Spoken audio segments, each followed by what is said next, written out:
Well, to get started, we'll talk about the Maryville game. Obviously, very, very disappointing loss. A loss that, we had several opportunities to win the football game. Just didn't make a play when we needed to make, and we're not able to stop them on some plays that we needed to stop to get the job done. Obviously, the ones that stick out are, we had 2 fourth-down opportunities to get a first down. 1 fourth-down opportunity to obviously get it in the end zone. We weren't able to do that, but like I said after the game, anytime we've got 3rd and 4th down and less than 2 yards to go, unless there's a major reason not to, we'll always try to go for a touchdown on that. And we should have made it. We didn't make it, but we should have made it.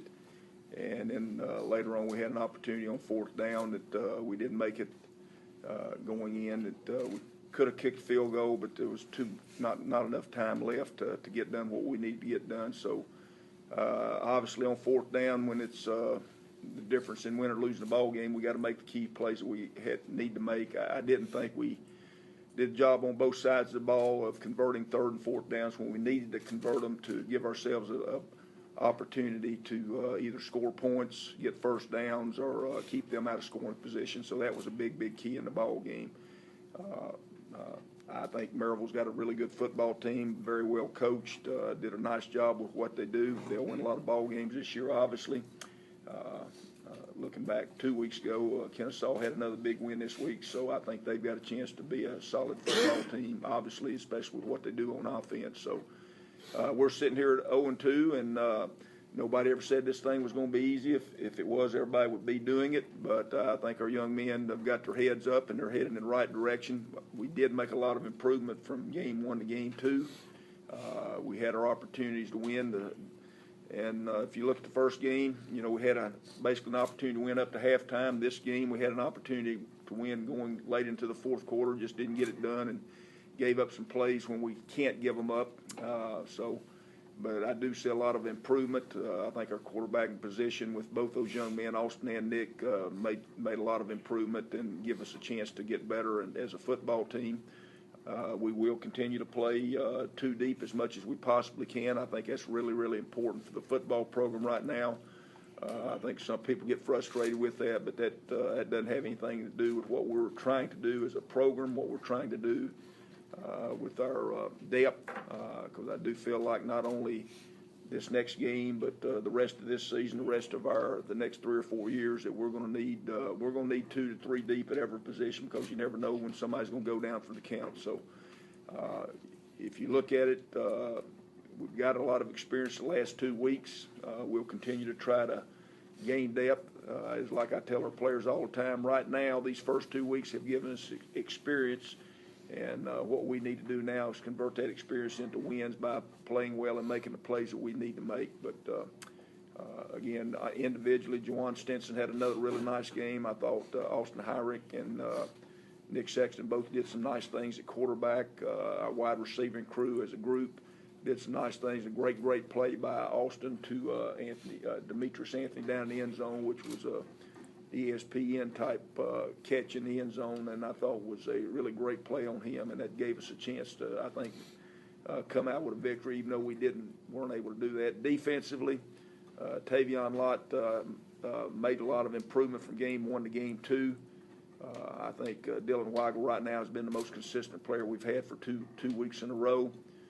Trey Quillen was our defensive player of the week, and he's gotten better since he's been here. He just got a great motor. He's very athletic. He was a running back in high school, had a quarterback sack, had a quarterback pressure. So he's getting better. And like I say a lot of improvement in a lot of areas. We got some depth in certain areas we don't have as much depth in as we'd like. But I think our players are responding week in and week out to coming back and being very resilient, and they know what they need to do to get better as a football team. So that's basically Maryville. But again, I'd like to compliment them, their coaching staff, and their players on a great effort that they performed in a hostile environment. It was a hostile environment. I was on the sidelines, and the crowd was really loud, and I feel sure it was hard for them to get their plays in the game. That's how we want to make it. We want to make our home crowd a factor. If our home crowd will be the 12th man that we've got, then it'll be a very, very tough environment to play in. I thought we were able to do that. And you do that by having close games or having games where you're up, where the crowd can really get excited about what you're getting ready to do. But again, like I say, they did a great job of, I think, making our players move up a step in peak performance because of just the noise that they made throughout the game. Got a tough opponent this week, Charleston Southern. Obviously, they're coached by ETSU graduate and ETSU former coach and Jamie Chadwell. Jamie's done a great job everywhere he's been. He's been the head coach at North Greenville, got that program going in the right direction, moved to, from there he moved to Delta State and had them going in the right direction, and had the opportunity to go to Charleston Southern where he had previously been an assistant. And he's done a great job there over the last 3 years. He's had them in position to go to playoffs, made the playoffs one time, had them in position to go to playoffs last year. And obviously they've got a really nice team this year. They're basically too deep. Got some really good football players.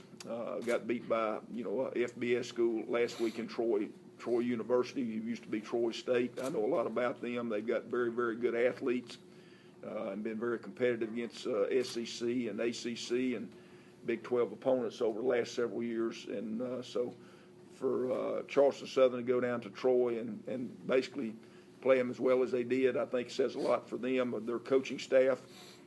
They've got some really good running backs. They've got a young man who's got about 260 yards in 2 games. He's also their kick returner and done a great job with them. They're deep at the running back position. They've got 2 young men who first week had 100 yards each. This past week, the other one had about 150 yards. So they're running the ball well. They're rushing for about 280 yards a game, throwing for about 120, averaging about 400 yards a game offensively. So they're pretty balanced. But if you ask me what they are, they're a running team.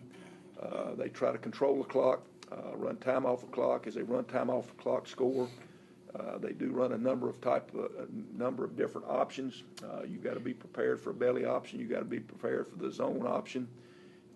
They'll get 3 backs in the backfield and give you some wishbone-type principles, even though they're not a wishbone. And where they've done most of their damage in the passing game is off the play-action pass, where they get the running game going really well, and then they're able to throw the ball down the field and do some things there. Got a big, strong offensive line. Defensively, they're pretty multiple. They say they're a 3-4 defense, but they'll go from a 3-4 to a 4-3, and then they'll get in a 3-3 stack, which is 3 defensive linemen, 3 linebackers, and 5 defensive backs. The first week they did not blitz that much. This past week they really came after Troy, which kind of surprised me, but I think it tells you how confident they are in their cornerbacks, their ability to play man coverage, and they did play quite a few man coverage snaps this past week. But, we're getting ready to play a very good football team. It's a football team that, in my opinion, because the league they're in, who they play week in and week out, it should be the best team we've played so far. I think it is the best team.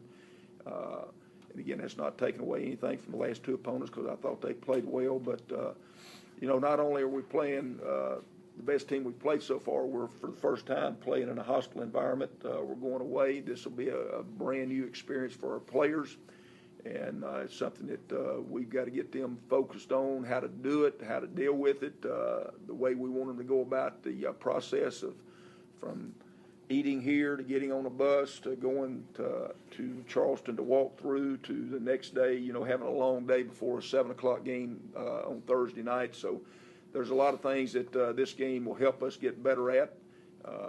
Again, we know it's going to be a great challenge, but I think our players are ready for it. And it's like I told them, this is what we're going to be playing week in and week out. This is what the SoCon's going to be like. This is what the Big South is going to be like. This is what the teams that we're going to play week in and week out are going to be like. So I think it'll give us a great opportunity to see where we are, where we need to go. And I know I say that every week, but it's even more so this week because this is an FCS opponent, an opponent that's an established program and been around for several years. And like I said, Coach Chadwell's done a really nice job with the program. He's been successful wherever he's been, and they've got a very good coaching staff, and I think they're playing with really good players right now.